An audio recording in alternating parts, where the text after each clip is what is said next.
கர்த்தர் நல்லவர், அவர் கிருபை என்றும் உள்ளது. ஆண்டவராகிய இயேசு கிறிஸ்துவின் நாமத்தினால் உங்கள் ஒவ்வொருவருக்கும் அன்பின் வாழ்த்துக்கள். இன்று ஏப்ரல் மாதம் 16ஆம் தேதி வியாழக்கிழமை. பிரியமானவர்களே, இந்த நாள் உங்களுக்கு சமாதானமான ஆசீர்வாதமான நாளாக இருப்பதாக. இன்று நாம் தியானிக்கும் வசனம் யோனா 2:9. நான் பண்ணின பொருத்தனையை செலுத்துவேன், ரட்சிப்பு கர்த்தருடையது. இங்கு யோனா சொல்லுகின்றார், நான் பண்ணின பொருத்தனையை செலுத்துவேன், ரட்சிப்பு கர்த்தருடையது என்று சொல்லுகின்றார். பிரியமானவர்களே, இந்த யோனா புத்தகத்தின் முதல் 2 அதிகாரங்களை வாசித்து பார்க்கும் பொழுது, யோனா கர்த்தர் அவரை நினிவே பட்டணத்திற்கு போகும்படியாக சொன்ன பொழுது, அவரோ தன்னுடைய மனதிலே வேறு ஒரு காரியத்தை நினைத்து அவரும் தர்ஷீஷுக்கு நேராக கப்பல் ஏறி புறப்படுவதை நம்ம பார்க்கின்றோம்.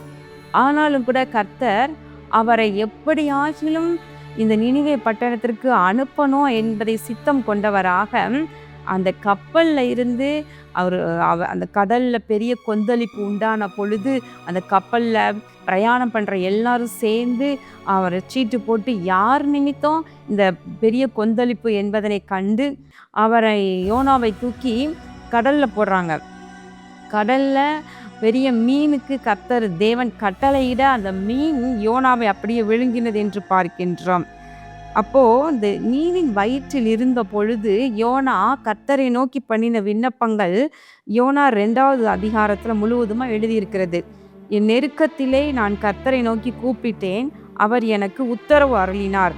நான் பாதாளத்தின் வயிற்றிலிருந்து கூக்குரலிட்டேன், நீர் என் சத்தத்தை கேட்டீர். பாருங்க, அவரு மீனுடைய வயிற்றுக்குள்ள இருக்கிறாரு. அது அவருக்கு எப்படி இருக்குதான், பாதாளத்தின் வயிற்றுல இருக்கிறது போல, அதிலிருந்து கூக்குரலிடுகிறது போல கூக்குரலிட்டேன்னு சொல்கிறார். மீன் வயிற்றுக்குள்ள போனா என்ன ஆகும்? அது நிச்சயமாக அது பெரிய ஒரு மீன். அது இறை சாப்பிடுவது போல, சிறிய மீனை விழுங்குவது போல யோனாவை விழுங்கி இருக்கும். அப்போ அது வயிற்றுக்குள்ள போய், அது வயிற்றுக்குள்ள போன உடனே அதை ஜீரணிக்கத்தக்கதான அந்த அமிலங்கள் எல்லாம் சுரந்து அந்த இரையை ஜீரணிக்கும் இல்லையா? இதுதான் வழக்கம் போல நடக்கும். ஆனா கர்த்தர் மீனுக்கு கட்டளையிட யோனா மீனின் வயிற்றுக்குள்ள போய் இருக்கிறாரு.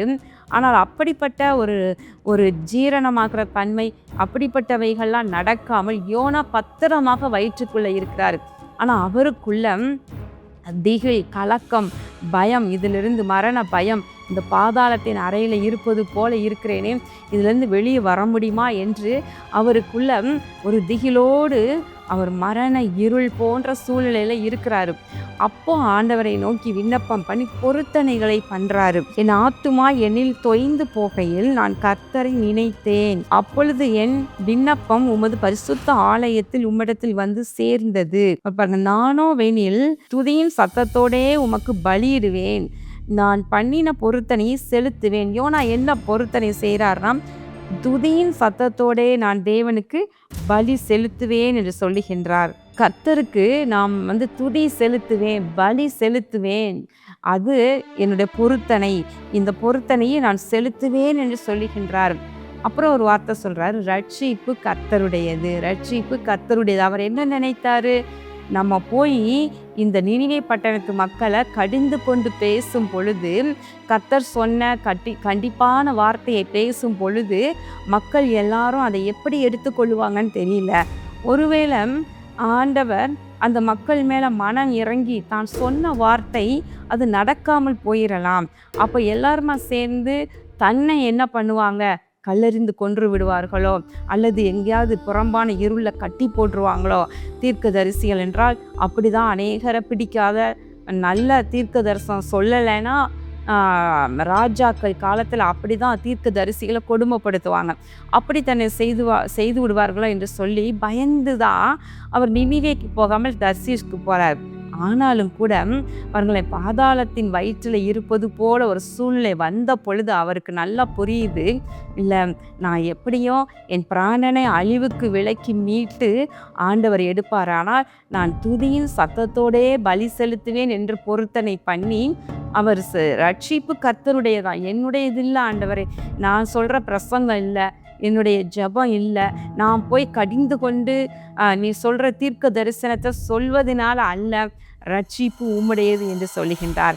பிரியமானவர்கள், அதே போல யோனா போய் நினிவே பட்டணத்தில் போய் பிரசங்கம் பண்ணுறாரு, தீர்க்க தரிசனத்தை சொல்கிறாரு. கர்த்தருடைய கோபம் வரப்போது, நீங்கள் உங்கள் பட்டணம் கவிழ்க்கப்பட போகுது என்றெல்லாம் சொன்ன உடனே எல்லாரும் உபவாசித்து ஜெபிக்கிறாங்க. ரெட்டுடுத்தி சாம்பலில் தங்களை தாழ்த்துறாங்க. தேவன் மனம் இறங்கி அந்த ஜனங்களுக்கு கிருபையாக தான் செய்ய இருந்த அழிவிலிருந்து அவர்களை தப்புவித்து அவங்க மேலே இரக்கமாக இருக்கிறார் என்று பார்க்கின்றோம். பிரியமானவர்களை, இன்றைக்கும் கூட ஒருவேளை ரட்சிப்பு நம்முடையது அப்படின்னு நீங்கள் நினச்சிட்டு இருக்கீங்களா?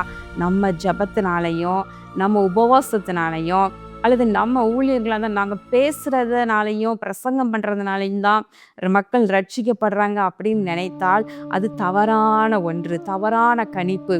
ரட்சிப்பு கர்த்தருடையது. அவர் தான் ரட்சிக்கக்கூடாத படிக்க என் கை குறுகி போவது இல்லை என்று சொல்லுகின்றார்.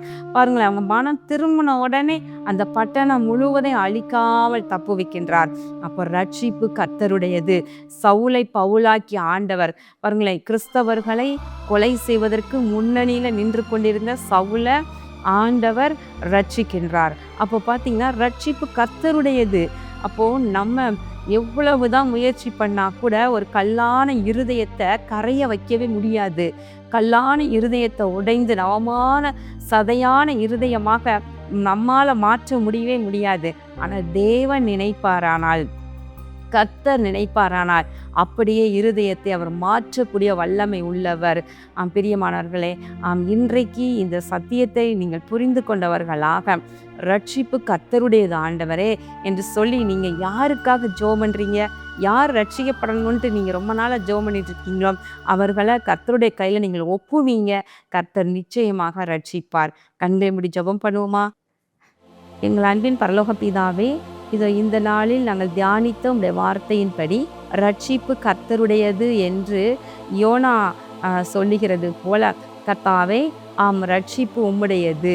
ஆண்டவரே, இதோ இப்பொழுதும் கூட நாங்கள் பண்ணின பொருத்தனையை உமக்கு செலுத்துவோம், நான் செய்த பொருத்தனை உமக்கு செலுத்துவேன் என்று யோனா சொல்வது போல, ஆண்டவரே, நாங்கள் உமக்கு செய்ய வேண்டிய ஆண்டவரே துதி, செலுத்த வேண்டிய துதி, பலிகள், ஜெபம், உபவாசம், ஆராதனை என்பதனை நாங்கள் உமக்கு செலுத்தவும், ஆனால் ரட்சிப்பு உம்முடையது.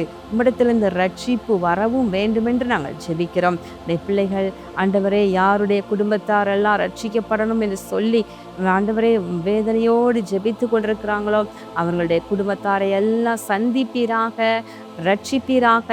எந்த மனுஷனையும் பிரகாசிப்பிக்கிற மெய்யான ஒளியாகிய நீர் ஆண்டவரே ஒவ்வொருவரையும் பிரகாசிக்க பண்ணுவீராக. இயேசு கிறிஸ்துவின் நாமத்தினாலே இந்த ஜெபத்தை ஏறடிக்கின்ற நல்ல பிதாவே, ஆமேன். பிரியமானவர்களே, இன்று வியாழக்கிழமை நாளை முதல் நம்முடைய ஆசீர்வாத பெருவிழா, அதாவது வெள்ளி, சனி, ஞாயிறு ஆகிய 3 தினங்கள் நடைபெற இருக்கின்றது. இந்த கூட்டத்திற்கு நீங்கள் தவறாமல் கலந்து கொள்ளுங்கள்.